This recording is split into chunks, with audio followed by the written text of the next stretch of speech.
Quindy W20 here coming to you with a quick video. We're gonna do two underrated players today. Like I said, I don't make like a throwback type series for the underrated players.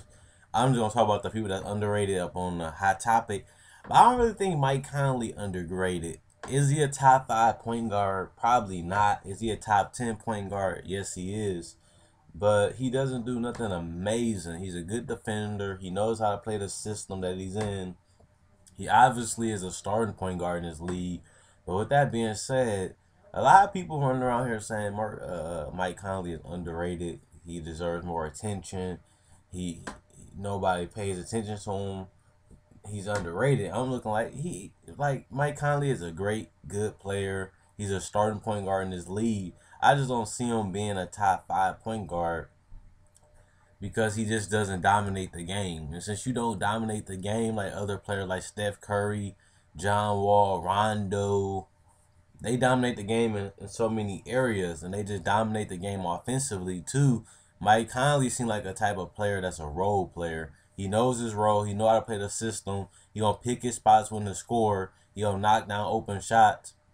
He gonna make the right play for the assist and for the decisions. If you gotta pass it again, do a hockey assist. He just knows the system. He knows his role, and he knows what to do on a contender. He's like the perfect point guard that you'll want for the budget. Like he's a good budget point guard. You don't have to worry about paying him 15 million. You don't have to worry about paying him 20 million a year. But if you get him like Kurt Heinrich, Kurt Heinrich ain't underrated. But if you get him on your team, you know he gonna play hard defense, pass the ball when he need to, knock down open shots, and just know his role. And that's what Mike Conley just remind me of Kurt Heinrich. Let's run down his numbers real quick. Mike Conley putting up 16 points, 1 steal, 6.5 assists. His number's not that bad. 85% from the free throw line, which is good because he usually shoots 70%.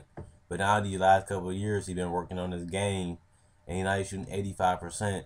He used to be a below average 3-point shooter, but average since his rookie year, he's been shooting more threes. And since he's been shooting more threes, he's been knocking them in at above average rates. From 36 is around average.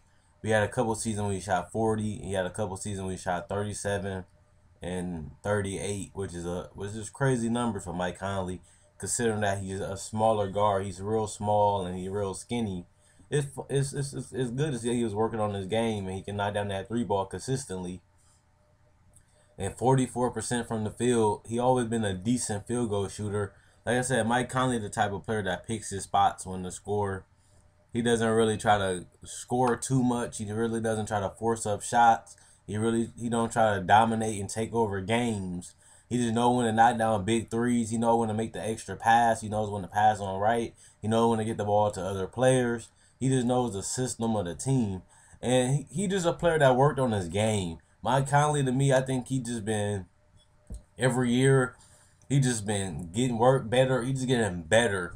He's knocking his jump shot more consistent. He's creating his own shot. He playing better defense. He knows where to go. He knows when to pass. That's why he averaging 6 assists, because he just knows where everybody gonna be at. He knows his game, and he just been working so hard on his 3-point shot, his free throw shooting, his shot making, creating space, being, like I said, creating his own shot, knock down a jumper consistently, knock down a wide open shot, knock down a wide open 3 off rotations. And he just a perfect point guard that you'll want on your team if you don't want a max type player.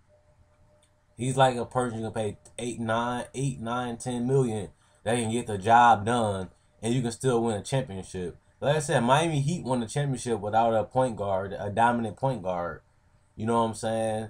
And like the Spurs, the last team to win with a dominant point guard, because even the Dallas Mavericks didn't even have a dominant point guard. Kobe Lakers didn't have a dominant point guard. They had Derek Fisher, a player that knows his role and knows the system and knows when to shoot, knows when to pass, knows when to shoot a mid range, knows when to put the ball on the floor and get a foul. And that's what Mike Conley is, a Derek Fisher, a Mario Chalmers. He's better than both of them, though. Don't get me wrong. But he like that Kurt Heinrich type of player that he's not underrated. He just not that amazing. He's not that dominant, but he's just still a good quality point guard, if you know what I mean. So with that being said, let me know what you guys think about Mike Conley. Is he underrated? Is he overrated? Is he top 10? Is he top 15? So I can respond to y'all comments. But Mike Conley not underrated. He's just a player that he's a starting point guard in this league, even on a good team. And like I said, the best teams don't always win a championship with a dominant point guard. You don't need a dominant point guard to win a championship. And Mike Conley, one of them teams that Memphis won a championship, they give him a lot of credit, but he still ain't gonna be remembered as one of the best point guards in NBA history. You know what I'm saying? So with that being said, I'm in the video. Comment if you check out my older videos. If you're new to the channel, you like my older video, you like this video, subscribe, hit the like button, and comment so I can hear to respond to every comment y'all put up there. Quinn Wade, Quinn 20 signing out. Peace.